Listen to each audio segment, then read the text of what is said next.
Crises tend to go in two directions. One is that they shut down creativity. The other is that they open it up.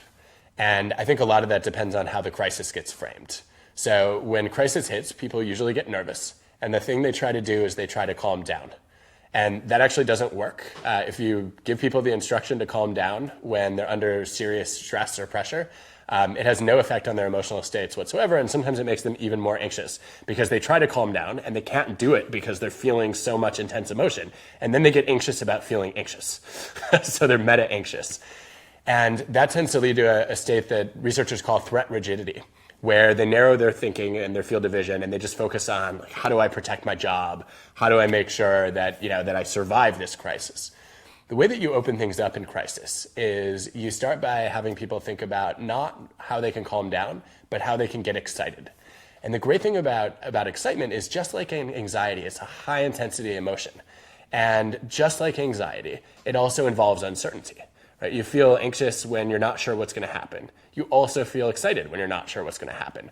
And so oftentimes what you can do is you can imagine, yes, like a crisis hits, there are reasons to be afraid. But there are also reasons to be excited or hopeful about a better outcome. And as you start to generate reasons why this might be an exciting opportunity, people are much more likely to reframe crisis as a chance to think creatively. A lot of people struggle with performing under pressure. And I think I've learned a lot from the research on this about optimists and what are called defensive pessimists.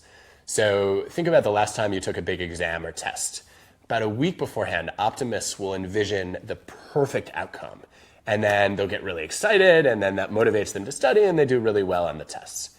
Defensive pessimists have a very different experience, which is about a week and a half before the test. They wake up in the middle of the night having had a nightmare that not only did they fail the exam, but they did so badly that their teacher took away points on all their previous exams because there's no way they could have possibly known the material.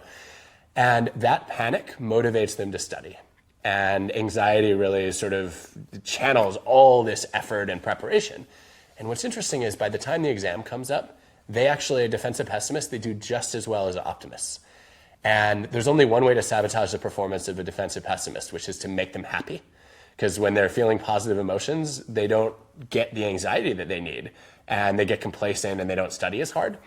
What I've learned from that is anxiety can actually be a helpful motivator as long as you experience it in advance of the pressure situation, right? So if you're going to give a big speech or you have to prepare for a difficult situation, ideally you get nervous ahead of time, and you know that will motivate you to prepare. And once you're prepared, your anxiety lowers because you know you've actually planned for a situation like this.